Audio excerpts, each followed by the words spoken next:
হাদিস শরীফের মধ্যে আছে কিয়ামতের আগে যুখরুফাতিল মাসাজিদ, মসজিদকে কারুকার্য করা হবে, ওয়া খারাবুম মিনাল হুদা, মসজিদ খুব সুন্দর করা হবে কিন্তু হেদায়েত শূন্য হবে। মসজিদের মধ্যে হেদায়েত থাকবে না, মসজিদের ভিতরে কোরআনের তালিম হবে না, মসজিদের ভিতরে জিকিরের কোনো পরিবেশ থাকবে না, মসজিদের মধ্যে নামাজ পড়ার পর্যন্ত পরিবেশ হবে না। মানুষের কথার গল্পের কারণে মানুষ আরামে ইবাদত পর্যন্ত করতে পারবে। এজন্য মহতারাম, আল্লাহর ঘরের মর্যাদা কোত্থেকে শুরু হলো? পৃথিবীর প্রথম ঘর বাইতুল্লাহ, এই বাইতুল্লাহ থেকেই আল্লাহ তাআলার রহমতের ছিটা যেখানে পড়েছে সেখানেই আল্লাহর ঘর তৈরি হয়েছে। তারপরে আল্লাহ তাআলা বললেন ইব্রাহিম আলাইহিস সালামকে, তুমি বাইতুল্লাহ পুনর্নির্মাণ করো। নূহ আলাইহিস সালাম, ওনার জমানায় তুফানে ঘর নিশ্চিহ্ন হয়ে গিয়েছিল। আল্লাহ তাআলা ইব্রাহিম আলাইহিস সালামকে বললেন, তুমি আমার ঘর বানাও। সুবহানাল্লাহ। ওয়াইয ইয়ারফাউ ইব্রাহিমুল কওয়াইদ মিনাল বাইতি ওয়া ইসমাঈল রব্বানা তাকাব্বাল মিন্না ইন্নাকা আনতাস সামিউল আলিম রব্বানা ওয়াজআলনা মুসলিমাইনি লাকা ওয়া মিন যুররিয়্যাতিনা উম্মাতান মুসলিমাতান লাক ওয়া আরিনা মানাসিকানা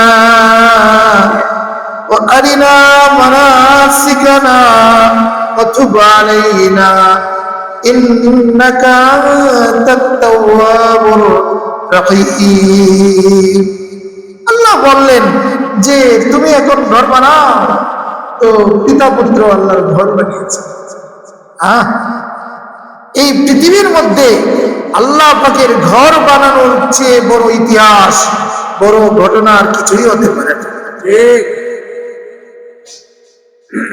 এবার ঘর বানানোর পরে আল্লাহ তাআলার কাছে ইব্রাহিম আলাইহিস সালাম বললেন, আল্লাহ তোমার এই ঘরের মধ্যে কে আসবে? মরুভূমি এলাকা, কে আসবে? আল্লাহ তাআলা বলেন, পাহাড়ে উঠো, এলান করো। আমার কথা কে শুনবে? আল্লাহ বলেন, এলান করার দায়িত্ব তোমার, আর আওয়াজ পৌঁছানোর দায়িত্ব আমি আল্লাহ। ওয়াযিন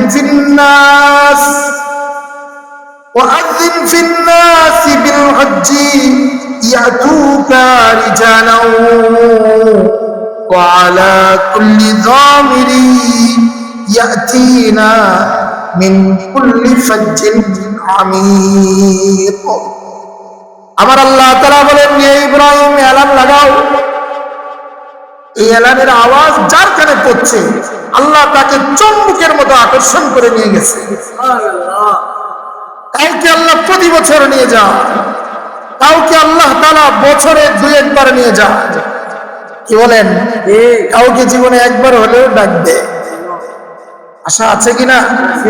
আরে বলেন না, আছে কিনা? আল্লাহ আমাদের সবাইকে কবুল করুন। আমিন। আমি তো কিছু চেহারা দেখতেছি নতুন ওমরা করে আসছে বাইতুল্লাহ পরিবেশে। কারা নতুন আসছেন আমাদের জন্য দোয়াও করেছেন অবশ্যই। নাকি জুলাস ভাই করছেন না? দোয়া করছেন না নাকি? আল্লাহ যেন আমাদের সবাইকে বাইতুল্লাহর মুসাফির হওয়ার তৌফিক দান করেন। এই আওয়াজ যাদের কানে পড়ছে তারা টিকতে পারে নাই, হয়তো তারা পৃথিবীতে পড়ে আসছে, কিন্তু রুহানি জগতেও আল্লাহ তাআলা এই আওয়াজ পৌঁছে দিয়েছেন। যার কানে পৌঁছেছে তারা বসে থাকতে পারে না, তারাই বাইতুল্লাহর দিকে ধাবমান হয়ে যায়। অনেক গরিব মানুষ আছে, মনের মধ্যে আশা হজ করবে কিন্তু টাকা নাই। আল্লাহ তাআলা মন দেখেন, বাহ্যিক সম্পদ দেখেন না। অনেক পাখিকে আল্লাহ বাইতুল্লাহ দেখাইছেন, তাদের কোনো প্লেন নাই, সুবহানাল্লাহ। অনেক পিঁপড়াকে আল্লাহ তাআলা বাইতুল্লাহ তওয়াফ করিয়েছেন। আলি মুহাম্মদ কামা সাল্লাইতা আলা ইব্রাহিম ওয়া আলা আলি ইব্রাহিম ইন্নাকা হামিদুম। اللهم بارك على محمد وعلى آل محمد كما باركت على إبراهيم وعلى آل إبراهيم إنك حميد مجيد।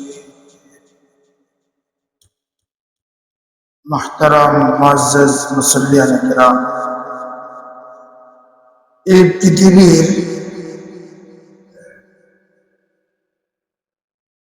মূল এবং প্রথম যে সৃষ্টি সেটা হলো আল্লাহ তাআলার ঘর বাইতুল্লাহ।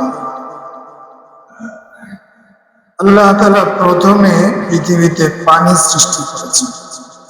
সারাটা পৃথিবীতে শুধুই পানি ছিল। তারপর বর্তমান যে স্থানের মধ্যে বাইতুল্লাহ রয়েছে, ওই জায়গাটা একটু উঁচু হয়ে গেল। আমরা যারা চরে বসবাস করি অথবা সমুদ্রের দ্বীপের মধ্যে যারা থাকে, চতুর্দিকে দেখা যায় পানি, মাঝখানে কিছু শুকনা জায়গা। সারা পৃথিবীটাই পানি ছিল,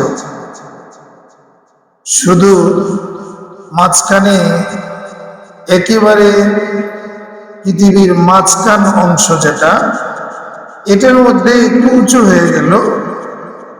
এই উঁচু জায়গাটার মধ্যে চতুর্দিক থেকে পানি এসে ধাক্কা খায়। আমরা যারা সমুদ্রে গিয়েছি বা কক্সবাজার সহ বিভিন্ন জায়গায় গেলাম, দেখবেন যখন নাকি ঢেউ আসে তখন সমুদ্রের কিনারায় এসে ফেনা তৈরি হয়, পরবর্তী এটা শক্ত হয়ে যায়।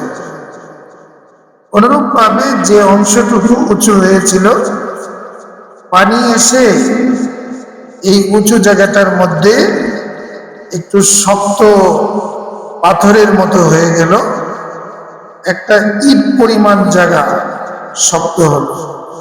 এটা হলো পৃথিবীর শুরু। এই ইটের যে জায়গাটা তৈরি হয়েছিল, ঠিক ওই জায়গার মধ্যে আল্লাহ তাআলা পৃথিবীর প্রথম ঘর বাইতুল্লাহ তৈরি করেছে। এরপরে এই জায়গাটা থেকে আল্লাহ তাআলা আস্তে আস্তে করে যেখানে মাটি দেওয়া দরকার, যেখানে জমিন হওয়া দরকার, কোথাও শক্ত জমিন, কোথাও নরম জমিন, কোথাও পাথরময় জমিন, আর কোথাও উর্বর জমিন, আল্লাহ তাআলা সারা পৃথিবীর মধ্যে ছড়িয়ে দিয়েছেন। যেমন একটা রুটি, এই রুটিটাকে রেখে দিলে পানির উপরে, তখন রুটির অংশটুকুই শুধু রুটি দেখা যায়, বাকিটা পানি। কিন্তু এই জমিন রাখার পরে এই জমিনটা পানির উপরে হেলতে ছিল, তখন আল্লাহ তাআলা এই পৃথিবীর কিছু কিছু জায়গা দিয়ে পাহাড় বানিয়ে দিলেন। সুবহানাল্লাহ বলবেন না? এই পাহাড় কে বানিয়ে দিয়েছেন? আল্লাহ বানিয়ে দিয়েছেন। ওয়াজআলনাল জিবালা আওতাদা, আল্লাহ তাআলা বলেন আমি পাহাড়কে পেরাক বানিয়ে দিলাম। যখন কোনো জিনিস হেলতে থাকে, পেরাক দিয়ে এটাকে শক্ত করা হয়, মজবুত। আল্লাহ তাআলা এই জমিনকে পাহাড়ের পেরাক দিয়ে মজবুত করে দেন। ওয়াজআলনাল জিবালা আওতাদা, আমি পাহাড়কে প্যারাক বানিয়ে দিলাম, জমিন হেলতে ছিল। पहाड़े पर जाएंगे जमीन पर जलजला होगा,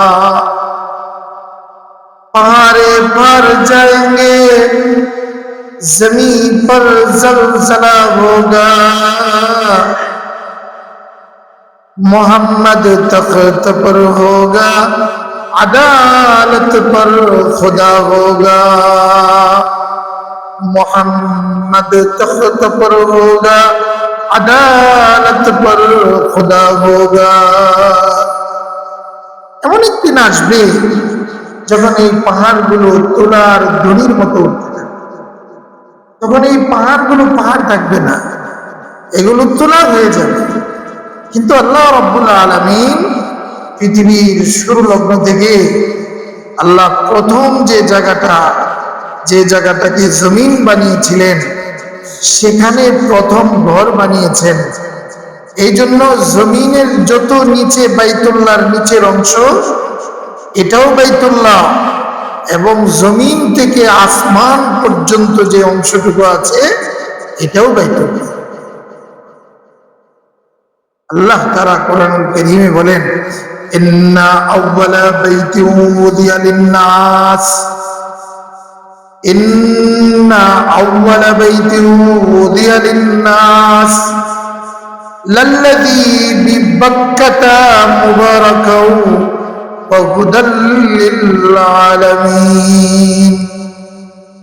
আল্লাহ তাআলা বলেন, প্রথম ঘর পৃথিবীর মধ্যে আমি বাইতুল্লাহকে বানাই, আল্লাহর ঘর। এটা শুধুই চারটা দেয়াল নয়, আমরা চোখে যা দেখি যে শুধু এটা চারটা একটা দেয়াল, পাথরের দেয়াল অথবা সিমেন্ট বালু দিয়ে খামিরা বানিয়ে এটাকে একটা দেয়াল বানানো হয়েছে, এটার কি মূল্য? না না, এটা পৃথিবীর প্রথম ঘর। এটার নিচেও আল্লাহর তাজাল্লি, উপরেও আল্লাহর তাজাল্লি। সুতরাং কেউ যদি বিমানে উঠে নামাজ পড়ে, তাহলে তার নিচের দিকে কেবলা না, তার সম্মুখ পানি কেবলা। আমরা যেখানে আছি, আপনারা জানেন পৃথিবীটা একটা গোল, একটা গ্রহ। আমাদের নিচেও কিন্তু কিছু লোক আছে বসবাস করে। যখন সমুদ্রের পথে অথবা বিমানে অনেক দূর যেতে থাকে, তখন আস্তে আস্তে সূর্য যখন আমরা দেখি নিচে যাইতে থাকে, অনুরূপভাবে বিমানটুকু নিচে যাইতে থাকে। পানির নিচেও শহর আছে, আমাদের জমিনের নিচেও শহর আছে। এটা ঘুরে ঘুরে যায়। পৃথিবীটা একটা গোল, একটা গ্রহ, আমরা জানি। মেরে ভাই দোস্ত, এত সুন্দর করে আল্লাহ তাআলা পৃথিবী বানাইলেন এবং ঘর তৈরি করলেন। ঠিক ওই ঘর বরাবর আল্লাহ তাআলা আসমানওয়ালাদের একটা কিবলা বানিয়েছেন, 7 আসমানের উপরে। সেটা হলো বাইতুল মামুর। এটা বাইতুল মামুর। সেই বাইতুল মামুরে ফেরেশতারা তওয়াফ করতেছে 24 ঘন্টা। একবার যারা তওয়াফ করে, পরবর্তীতে কিয়ামতের আগ পর্যন্ত তাদের আর সিরিয়াল আসার কোনো সুযোগ নেই। আমরা তো জীবনে একবার হজ করেই কান্ত, একবার উমরা করেই কান্ত। হ্যাঁ, না না, আল্লাহ পাকের তাজাল্লির অবতরণের স্থান হলো বাইতুল্লাহ। 24টা ঘন্টা আল্লাহ পাকের তাজাল্লি, আল্লাহ পাকের নূরের তাজাল্লি এই বাইতুল্লাহ পড়তেছে। আর এখান থেকে সারা পৃথিবীর মসজিদগুলোর মধ্যে ছড়িয়ে যাচ্ছে। সুতরাং যারা মসজিদে আসে, পৃথিবীর যে কোনো কর্নারে একটা মসজিদ হোক, সেখানেও আল্লাহ পাকের নূরের তাজাল্লির ছিটা, সেখানে আল্লাহ পাকের নূরের তাজাল্লির অংশ তারাও ভোগ করে। এই জন্যই তো মসজিদে আসলে দিলের মধ্যে শান্তি পাওয়া যায়, বলেন না?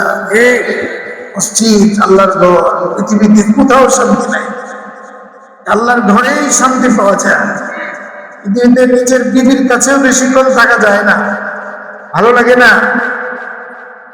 দুনিয়ার সম্পদ, দুনিয়ার ঘর বাড়ি, এসিওয়ালা ঘর, যারা আল্লাহর প্রেমিক তাদের জন্য এই ঘর ভালো লাগে না। তারা আল্লাহর ঘরে আসলে শান্তি পায়। কি বলেন, শান্তি লাগে কিনা? নিরাপদ আশ্রয়। এই জন্য আল্লাহ তাআলা বলেন, ফিহি আয়াতুম বাইনাত মাকামু ইব্রাহিম ওয়া মান দাখালাহু কানা আমিনা। বাইতুল্লাহ যারা প্রবেশ করবে, যারা আল্লাহর ঘরে প্রবেশ করবে, তারা নিরাপদ হয়ে যাবে। এই জন্য আল্লাহর ঘরের মধ্যে জোরে কথা বলাও নিষেধ, কাউকে শাস্তি দেওয়াও নিষেধ। চোরকে পিটাইবেন, মসজিদের বাইরে পিটান, আল্লাহর ঘরে শাস্তি দেওয়া যাবে না। নবীজি সাল্লাল্লাহু আলাইহি সাল্লাম মসজিদে নববীতে তিনি ফয়সালা করেছেন, সংসদ ভবন ছিল, বিচার ব্যবস্থার ছিল, সেখানে সবকিছুর বিধান দিয়েছেন, কিন্তু বিধান কার্যকর করেছেন মসজিদের। মান দাখালাহু কানা আমিনা। জাহিলিয়াতের যুগে যারা মসজিদে হারামে ঢুকে গেছে, যারা কাবাতুল্লাহ এর আশপাশে চলে গেছে, তারা নিরাপদ। হত্যাকারীও যদি সেখানে ঢুকে যায়, যদি মাকতুল, যে নাকি যাকে হত্যা করা হয়েছে তাদের পরিবারের লোক যদি তাকে পায়, সেখানে তার প্রতিশোধ নিতে পারবে না, গালিও দিতে পারবে না। হাজিদের জন্য সেখানকার কোনো প্রাণী, মশা অথবা পিঁপড়া মারাও হারাম, দম দিতে হবে। এটা পিঁপড়া হারামের ভিতরে মারা যাবে না, মশাকে মারা যাবে না, সেখানে কোনো কবুতর তাকে ধাওয়া করা যাবে না। হ্যাঁ, অনেকে আছে দেখবেন বাইতুল্লাহতে গিয়েও কবুতরকে ধাওয়া করে, মানে ওরা উঠতে মজা লাগে না, আপনি নিষেধ। সেখানে ঘাস যদি হয়, ঘাসকে উঠানো পর্যন্ত নিষেধ, ঘাস কাটা যাবে না। কতটুকু নিরাপদ জায়গা মসজিদ। আজকে আমাদের সেই মসজিদের পবিত্রতা নেই। মসজিদ হলো রাজনীতির জায়গা হয়ে গেছে। কি বলেন, মসজিদ এখন দখলদারিত্বের জায়গা হয়ে গেছে। মসজিদের মধ্যে ঝগড়া ফাসাদের স্থান হয়ে গেছে, হইচই সবকিছু এখন মসজিদে হয়। কিয়ামতের আলামত। হাদিস শরীফের মধ্যে আছে, কিয়ামতের আগে যুখরুফাতিল মাসাজিদ, মসজিদকে কারুকার্য করা হবে। ওয়া খারাবুম মিনাল হুদা, মসজিদ খুব সুন্দর করা হবে, কিন্তু হেদায়েত শূন্য হবে। মসজিদের মধ্যে হেদায়েত থাকবে না, মসজিদের ভিতরে কোরআনের তালিম হবে না, মসজিদের ভিতরে জিকিরের কোনো পরিবেশ থাকবে না, মসজিদের মধ্যে নামাজ পড়ার পর্যন্ত পরিবেশ হবে না। মানুষের কথার গল্পের কারণে মানুষ আরামে ইবাদত পর্যন্ত করতে পারবে। এই জন্য মহতারাম, আল্লাহর ঘরের মর্যাদা প্রত্যেকে শুরু হলো। পৃথিবীর প্রথম ঘর বাইতুল্লাহ, এই বাইতুল্লাহ থেকেই আল্লাহ তাআলার রহমতের ছিটা যেখানে পড়েছে, সেখানে আল্লাহর ঘর তৈরি হয়েছে। তারপরে আল্লাহ তাআলা বললেন ইব্রাহিম আলাইহিস সালামকে, তুমি বাইতুল্লাহ পুনর্নির্মাণ করো। নূহ আলাইহিস সালাম,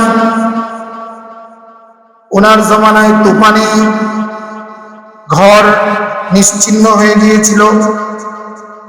আল্লাহ তাআলা ইব্রাহিম আলাইহিস সালামকে বললেন, তুমি আমার ঘর বানাও। সুবহানাল্লাহ। ওয়াইয ইয়ারফাউ ইব্রাহিমুল কওয়াইদ মিনাল বাইতি ওয়া ইসমাঈল রব্বানা তাকাব্বাল মিন্না ইন্নাকা আনতাস সামিউল আলিম রব্বানা ওয়াজআলনা মুসলিমাইনি লাকা ومن ذريتنا أمة مسلمة لك وأرنا مناسكنا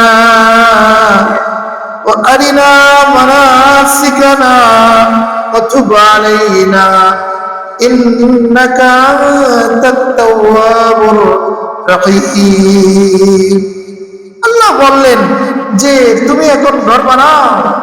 তো পিতা পুত্র আল্লাহর ঘর বানিয়েছে।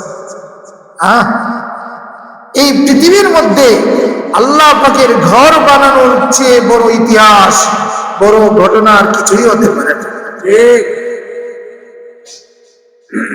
এবার ঘর বানানোর পরে আল্লাহ তাআলার কাছে ইব্রাহিম আলাইহিস সালাম বললেন, আল্লাহ তোমার এই ঘরের মধ্যে কে আসবে? মরুভূমি এলাকা, কে আসবে? আল্লাহ তাআলা বলেন, পাহাড়ে উঠো, এলান করো। আমার কথা কে শুনবে? আল্লাহ বলেন, এলান করার দায়িত্ব তোমার, আর আওয়াজ পৌঁছানোর দায়িত্ব আমি আল্লাহ। ওয়াযিন ফিন্নাস বিল হজ্জি ইয়াতুকা রিজালাও ওয়া আলা কুল্লি যামিরি ইয়াতিনা মিন কুল্লি ফাজ্জিন আমিক। আমার আল্লাহ তাআলা বলেন, হে ইব্রাহিম, এলান লাগাও। এই এলানের আওয়াজ যার কানে পড়ছে আল্লাহ তাকে চুম্বকের মতো আকর্ষণ করে নিয়ে গেছে। কাউকে আল্লাহ প্রতি বছর নিয়ে যাও, কাউকে আল্লাহ তাআলা বছরে 2 একবার নিয়ে যাও। কি বলেন? কাউকে জীবনে একবার হলেও ডাকবে। আশা আছে কিনা? আরে বলেন না, আছে কিনা? আল্লাহ আমাদের সবাইকে কবুল করুন। আমিন। আমি তো কিছু চেহারা দেখতেছি নতুন ওমরা করে আসছে বাইতুল্লাহ অধিবেশনে। এরা নতুন আসছেন, আমাদের জন্য দোয়াও করেছেন অবশ্যই। নাকি জুলাস ভাই করছেন না? দোয়া করছেন না নাকি?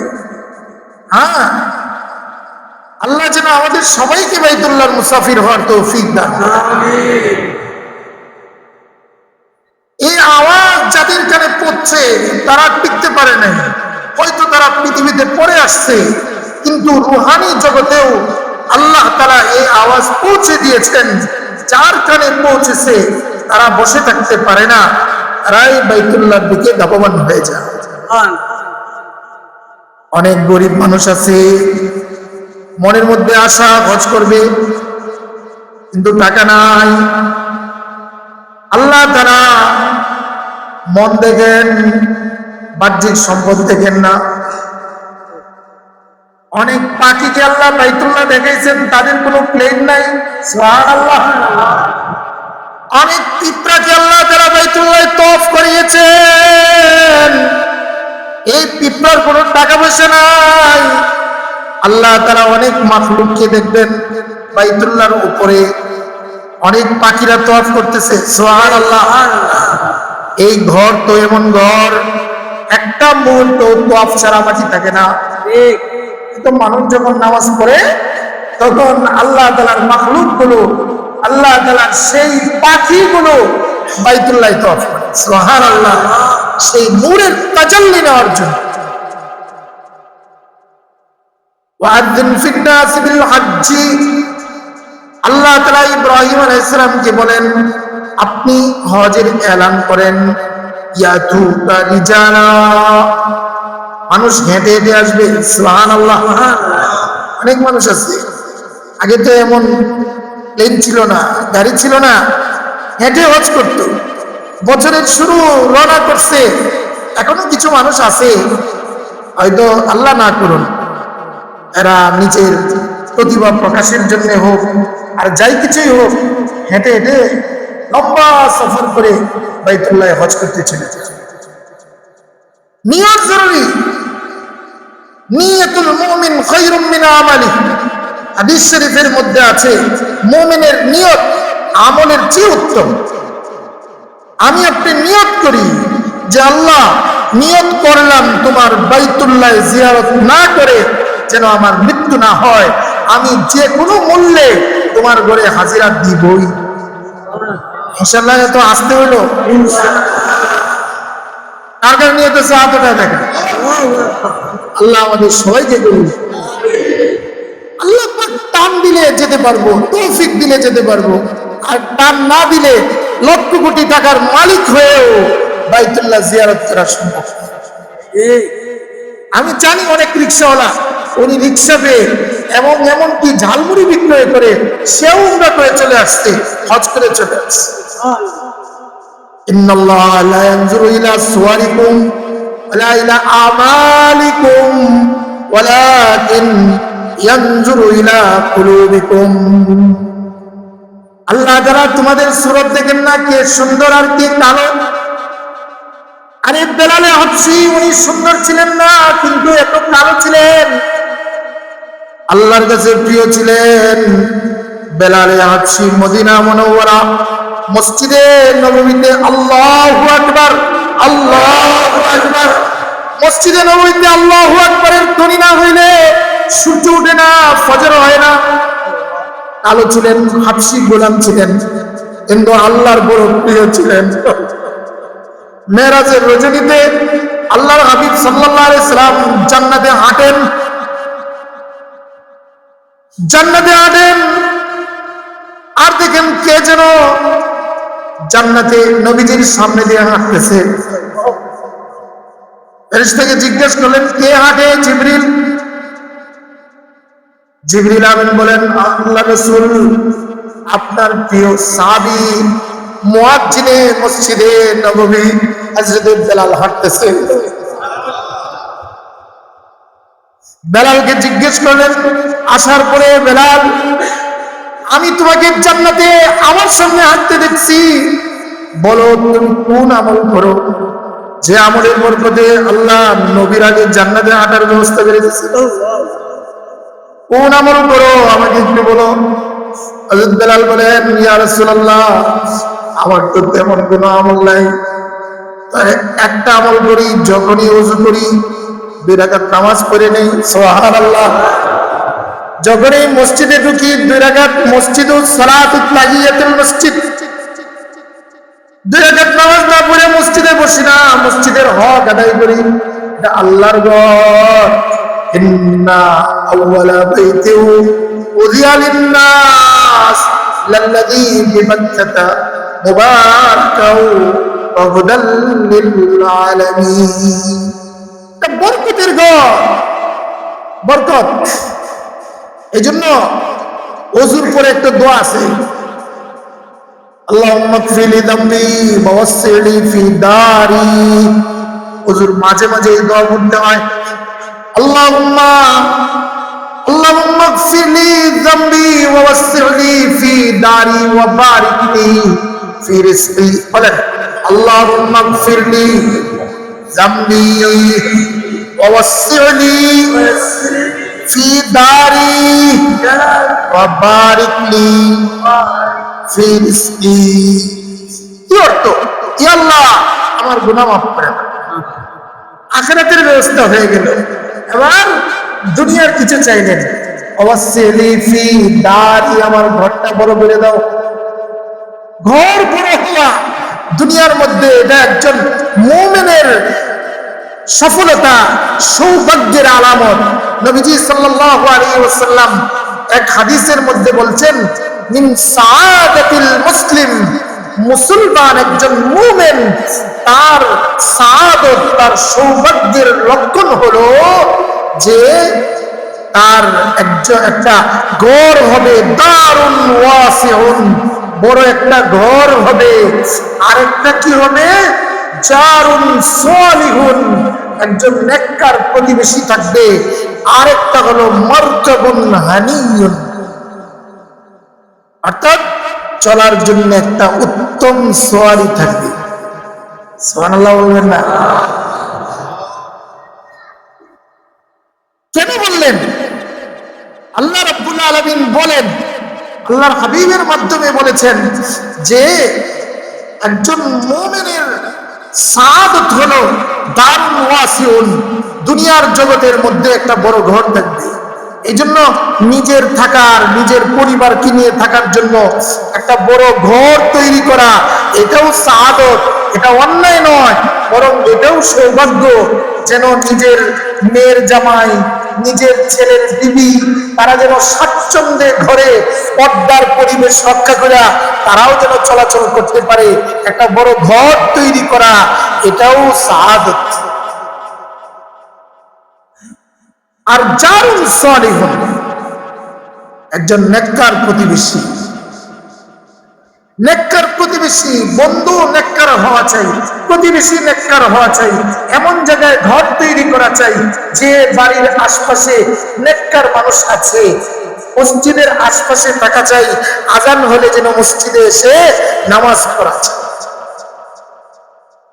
দেখা যায় যে অনেক প্লট কিনলো, প্লটের যে প্লটের পাশে যারা ডিস বাজায় 24 ঘন্টা আছে কিনা, অভিজাত এলাকার মধ্যে একটা প্লট কিনলো, উত্তরায়, তারপরে আবার ধানমন্ডি, গুলশানে, যেখানে নোংরামি হয় ওই সমস্ত জায়গার মধ্যে নয়। নবীজি সাল্লাল্লাহু আলাইহি সাল্লাম বলেন যে তোমার সৌভাগ্যের লক্ষণ হলো যে তোমার প্রতিবেশী নেককার হবে। এই জন্য ঘর বানাও এমন জায়গায় দেখে শুনে বানাও, যেন তোমার প্রতিবেশী, এমন প্রতিবেশী বানাও, এমন ঘর ভাড়া নেও যেখানে আশপাশের মানুষগুলো ভালো থাকে। কি বলেন? আরেকটা, চলার জন্যে একটা সওয়ারি হওয়া। আপনি দেখবেন অনেক জায়গায় আমরা নামাজ পড়তে পারি না সওয়ারির কারণে, অনেক জায়গায় বাস এটা নামাজের সময় দাঁড়ায় না, কিন্তু দেখা যাবে আপনার ঘন্টার ঘন্টা জেবের মধ্যে বসে আছে, তখন সময় যায় না। যদি বলেন যে আপনি একটু নামাজের জন্য দাঁড়ান, আল্লাহ তাআলা যাতে করে একটা নিজের সওয়ারি যদি হয়, তখন তো আর কাউকে বলতে হবে না যে ভাই আপনি দাঁড়ান একটু নামাজ পড়ি। এই জন্য একজন মানুষের সওয়ারি হওয়া এটাও সাফ। আমি যে কথাটা বলতেছিলাম যে আল্লাহর রাসূল সাল্লাল্লাহু আলাইহি সাল্লাম ওযু করার পরে একটা দোয়া চেয়েছেন, আল্লাহুম্মা গফিরলি যামবি ওয়া ওয়াসসি'লি ফি দারি, ইয়া আল্লাহ আমার গুনাহ মাফ করে দাও, আমার ঘর প্রশস্ত করে দাও, ওয়া বারিক লি ফি রিজকি, রিজিকে বরকত দাও। বরকতের দোয়া চেয়েছেন, রিজিকের আধিক্যতার দোয়া চান নাই। অনেকের টাকা আছে বরকত নাই, বলেন না, টাকা আছে বরকত নাই, সন্তান আছে কিন্তু সন্তানের হায়াতে বরকত নাই, মানুষের তার জিন্দেগি আছে কিন্তু জিন্দেগির অনেক বয়স হয়ে গিয়েছে কিন্তু জীবনে বরকত নাই, কিছুই করতে পারতো না। কুদরতি পায়ে একাত্ম সেজদা করারও তার সুযোগ হলো না, চলে যাওয়ার ডাক চলে আসছে। আর এমনও সাহাবী, এমনও তাবিঈ, এমনও বুজুর্গরা গিয়েছেন 50 বছরে ওনারা যে ইবাদত করেছেন, অনেক মুসলমান 100 বছরেও তা করতে পারে। তাদের হায়াতে বরকত, মালে বরকত, সুদে মাল ধ্বংস করে আর দানে মাল বাড়ে, বরকত হয়। এই বরকত বুঝি না। অনেকে আছে দেখবেন ছেলে মেয়ে স্কুলে পড়ায়, এরপরে বিবির পিছনে 10,000 টাকা ঔষধ লাগে, নিজের 10,000, তখন ইনকাম হলো 20,000, ঘর ভাড়া 20,000, 60,000 টাকা মান্থলি তার খরচ। তখন অন্যায় পথ অবলম্বন, বিশেষ করে যদি আমার পুলিশ ভাই হয়ে থাকে, তখন টাকা আটকায়, বিভিন্ন পন্থা অবলম্বন করে ঘুষ দেওয়ার চেষ্টা করে, লোন নেয় সুদের উপর তার জীবন চলার জন্য। আমাদের একজন বুজুর্গ হযরত মাওলানা তকি উসমানী আল্লামা জাস্টিস, এই বিশ্বের মধ্যে বরেণ্য একজন আলেম দ্বীন, তিনি বলেছিলেন, আরে ভাই তুমি সুদের ব্যবসা কেন করো, তোমার এত বড় কেন হতে হবে, তোমার চিন্তা চেতনাটাকে একটু কমিয়ে আনো, খরচের হার বাড়িয়ে দাও, তোমাকে প্রতিদিন কেন গরুর গোশত খেতে হবে, প্রতিদিন কেন তোমাকে ইলিশ মাছ ভেজে খেতে হবে, তুমি শাক দিয়ে খাও, আর তুমি যতটুকু আয় করো এতটুকু বের পথে থাকো, তোমার জিন্দেগি সুখময় হয়েছে। তোমার আয় হবে 10,000, বের রাস্তা খুলে দিবা তোমার 30,000। কেন? তোমার ছেলেকে ইংলিশ মিডিয়ামে পড়া কোথায় নিয়ে যেতে চাও? তোমার ছেলেকে ইংলিশ মিডিয়ামে পড়াও, সেখানে তোমাকে 10,000 টাকা প্রতি মাসে দিতে হয়। এরপরে টিচার টিউটর যারা গৃহশিক্ষক তাকে দিতে হয় 10,000। আবার তাকে বেনে নেওয়া আসার জন্য একটা লোক রেখেছো, তাকে দিতে হয় 5,000। এক ছেলের পিছনেই 25,000। আর টিফিন তো আছে। কি বানাচ্ছ? ইহুদি খ্রিস্টানদের হাতে দিয়ে তোমার ছেলেটাকে ইংরেজ বানাচ্ছ। 30,000 টাকা মান্থলি খরচ করে এই ছেলেটাকে একটা হাফেজে কোরআন, কথা বলেন না এখন চোখে না, হাফেজে কোরআন বানাও। মাদ্রাসায় দিলে চিন্তা করে এই ছেলে মাদ্রাসায় দিলে অত জজ হতে পারবে না, ব্যারিস্টার হতে পারবে না, এ তো দুনিয়ার কোনো ওসিডিসি হইতে পারবে না। ও খাইবে কি? ভাতেই পাইবে না, শুধু ভিক্ষা করে বেড়াবে। নাউজুবিল্লাহ একটু জনেই বলছেন, আর কেউ না।